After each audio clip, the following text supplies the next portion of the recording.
시청자 여러분 안녕하십니까? VOA 뉴스투데이 시작합니다. 미국 공화당 하원 의원 35명이 바이든 행정부에 한국전쟁 종전선언을 반대하는 내용의 서한을 보냈습니다. 북한 정권의 완전한 비핵화와 기본적인 인권 존중에 대한 진전 없이 일방적인 종전선언을 해서는 안 된다는 것인데, 한국 문재인 정부가 적극 추진하고 있는 종전선언에 대한 미국 의원들의 공식적인 반대 표명입니다. 첫 소식 이조은 기자가 보도합니다. 미국 연방하원의 캘리포니아주 출신 영김 하원 의원과 하원 외교위 공화당 간사인 마이클 맥카울 의원 등 35명의 공화당 의원들의 질을 잭 설리번 백악관 국가안보보좌관에게 보낸 공개 서한입니다. 의원들은 서한에서 한국전쟁 종전선언은 평화 증진보다 한반도 안보를 심각히 훼손하고 불안정을 야기할 것이라는 데 상당히 우려된다고 지적했습니다. 먼저 북한은 종전선언에 관심을 보이지 않으면서 평화를 위한 대화 전에 제재 완화가 최우선 순위가 돼야 한다는 입장을 보여왔고, 제재 회피를 위한 불법 활동에 계속 관여하는 등 미국과 한국, 유엔과의 합의를 반복적으로 어기고 있다고 밝혔습니다. 이어 시기상조의 평화협정은 북한이 주한미군 철수를 요구할 구실을 줄 것이며, 북한의 완전한 비핵화 전에 주한미군 철수를 고려할 문을 열어주는 것은 미국 국가안보의 재앙적인 결과를 초래하고 통합 억지력을 훼손하며 수천만의 미국과 한국, 일본인의 생명을 위험에 빠뜨릴 것이라고 주장했습니다. 의원들은 그러면서 적대행위 종식을 선언하는 건 북한이 핵무기고를 제거하고 인권 기록에 대한 검증 가능한 개선을 보여준 뒤 포괄적이고 장기적인 대북 대화의 정점에서 이뤄져야 한다고 지적하면서 불확실한 결말과 전략으로 대화를 개시하려는 시도로 제공돼선 안 된다고 경고했습니다. 또 북한이 잠재적인 완전한 비핵화 약속을 충실히 이행하고 불법 활동을 중단하며 인권 기록을 개선할 것이라고 신뢰할 수 있어야 한다고 강조했습니다. 그러면서 이런 조건들이 선결될 때까지 바이든 행정부는 적대행위 종식 선언 요구를 거부할 것을 촉구했습니다. 한국계인 영김 의원이 주도한 이 서한에는 하원 외교위 공화당 간사인 마이클 맥카울 의원을 비롯해 공화당 중진인 크리스 스미스 의원, 스티브 차봇 의원, 그리고 캘리포니아주의 또 다른 한국계 의원인 미셸 실틸 의원 등이 서명했습니다. 서한은 토니 블링컨 국무장관과 성김 대북 특별대표 앞으로도 발송됐습니다.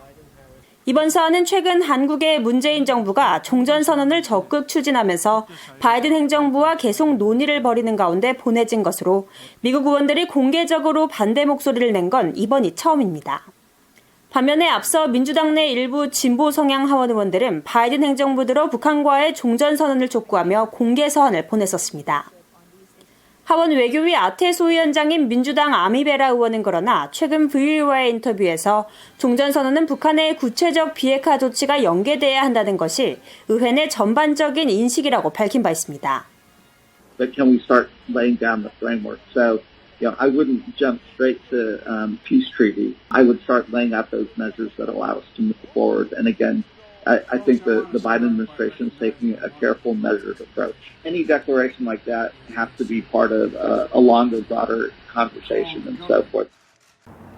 북한의 비핵화와 연계하지 않은 한국전쟁 종전선언에 대한 의회 내 반대 입장은 전임 도널드 트럼프 행정부 시절부터 소수 진보 세력을 제외하곤 민주당 주류 세력과 공화당 사이에 지속적으로 이어져 온 초당적인 입장입니다. VOA 뉴스 이존입니다.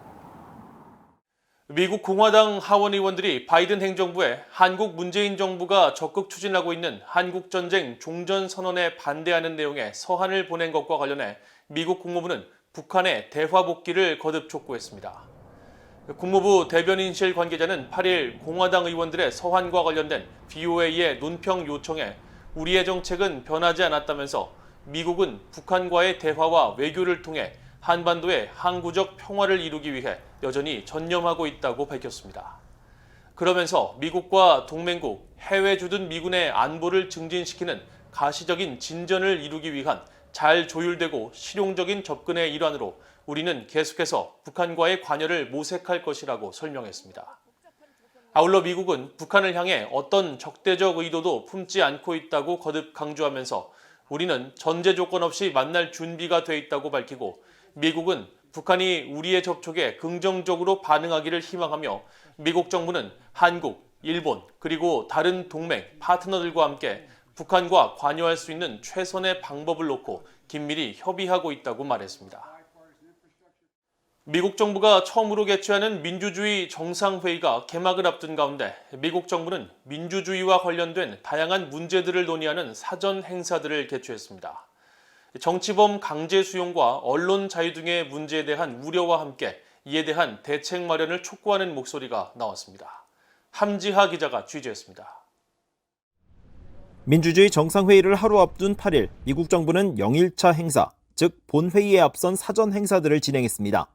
사전 행사들은 언론의 자유와 여성 권익 신장, 정치범 문제 등 전 세계 민주주의와 직간접적으로 연관된 사안들을 놓고 비대면 화상 토론을 하는 방식으로 진행됐으며 미국 등 각국 장관들과 민간기구 관계자 등이 이끌었습니다.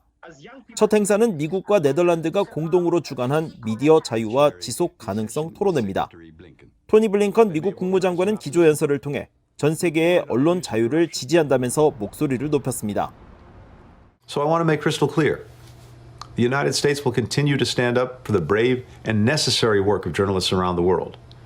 And I look forward to hearing the commitments other governments will make in the summit, not only to ensure justice for past attacks and to prevent future attacks, but also to shore up the vibrant, independent press our democracies depend on for years to come. 오후에 진행된 정치범들의 목소리라는 제목의 토론회에서는 중국과 벨라루스, 니카라과 등 정부에 의해 강제로 정치범 수용소로 보내진 수감자 가족들이 참석해 국제사회의 관심을 촉구했습니다. I call on China to free Akbar and all the innocent people in its concentration, forced labor camps and prisons. 9일부터 이틀간 열리는 민주주의 정상회의는 110개국에서 정부와 시민사회 지도자들이 참석해 민주주의 강화와 권위주의 배격, 부패와의 싸움 문제 등을 토의합니다. 첫날인 9일 오전에는 조 바이든 미국 대통령의 연설에 이어 각국 정상들의 비공개 회의가 예정돼 있으며 오후에는 블링컨 국무장관 등이 주재하는 민주주의 관련 토론회가 계획돼 있습니다. 또 이튿날인 10일에도 각국 정상들의 연설이 이어지고 언론 자유와 전체주의 정권에 대응한 민주주의 강화, 선거 등 민주적 제도, 기술 등을 주제로 한 다양한 토론회가 이날 열릴 예정입니다. 이번 정상회의는 전 세계 국가들의 민주주의 회복을 위한 바이든 행정부의 의지가 반영됐다는 평가가 나옵니다. 앞서 우즈라제야 국무부 안전민주주의 인권 담당 차관은 이번 정상회의 개최 배경을 설명하면서 전 세계 민주주의 국가들이 이전에 볼 수 없는 위협과 민주주의 후퇴 문제에 직면했다고 지적했습니다. 뷰이 뉴스 함지아입니다. 제이크 설리번 백악관 국가안보 보좌관은 중국이 제기하는 여러 도전에 맞서 한국, 일본을 비롯해 동맹국과의 공조가 더욱 강화되고 있다고 밝혔습니다. 설리번 보좌관은 8일 미국 국방 전문 매체 디펜스원이 주최한 화상 대담에서 미국은 1년 전보다 더 강력한 위치에서 중국을 상대하고 있다면서 1년 전 많은 동맹과 파트너들이 중국에 대해 우려했지만 지금은 중국이 제기하는 여러 도전들에 대해 동맹국과의 공조가 확대돼 견고하다고 밝혔습니다. 특히 인도태평양 안보협의체인 쿼드가 정상 차원으로 격상됐고 바이든 행정부 출범 초 백악관에서 한국 대통령, 일본 총리와의 정상회담이 열리는 등 미한, 미일 동맹이 그 어느 때보다 강력한 지점에 있다고 강조했습니다. 한편 콜린 칼 국방부 정책 담당 차관은 이날 행사에서 미국과 한국의 새로운 작전계획 수립과 관련해 한국과 우리의 계획은 견고하고 북한이 이야기하는 위협의 진화와 영내 다른 도전에 따라 우리의 대응 계획도 계속 진화한다고 강조했습니다. 미국은 북한 등 새로운 침략자와의 향후 전투에서 우위를 확보하기 위해 경쟁적 군수 지원 능력을 확보하는 것이 매우 중요하다고 크리스토퍼 그레디 미국 합참차장 지명자가 밝혔습니다. 그레디 지명자는 8일 미국 의회 상원 군사위원회 인준 청문회에 출석해 북한 등 새로운 적과의 싸움에서 영내 전투력 증강 능력에 대해 우려하고 있으며 군수 능력 확보가 전쟁의 성패를 가르는 매우 중요한 부분이라고 생각한다면서 이같이 밝혔습니다. 그러면서 군수 능력은 새 합동 전투 구축의 4대 축 가운데 하나라고 말하고 한국이나 인도태평양 영내 기타 지역에서 미군의 전투가 가능하도록 군수 능력이 지원될 수 있는지 여부가 매우 중요하다고 거듭 강조했습니다. 앞서 그레디 지명자는 지난주 상원 군사위원회 인준 청문회에 앞서 제출한 서면 답변을 통해 북한 위협에 대한 방어 강화를 강조하면서 이를 위해 영내 상호 운용성을 개선하고 통합된 미사일 방어 역량 개선을 추구하기 위한 새로운 역량을 채택할 필요가 있다고 밝혔습니다. 유엔 인권기구가 오는 10일 세계 인권의 날을 앞두고 서울에서 북한 인권 범죄 가해자들에 대해 책임 규명을 진전시키는 방안을 모색하는 국제회의를 열었습니다. 서울 유엔 인권 최고대표 사무소의 이메시 포카렐 소장대행은 VOA에 서울의 한 호텔에서 8일 북한 책임 규명 방안 탐색을 주제로 국제 워크숍을 열었다면서 북한 당국의 인권 범죄에 대한 유엔 인권기구의 감시와 책임 규명 작업을 강화하기 위한 목적이라고 말했습니다.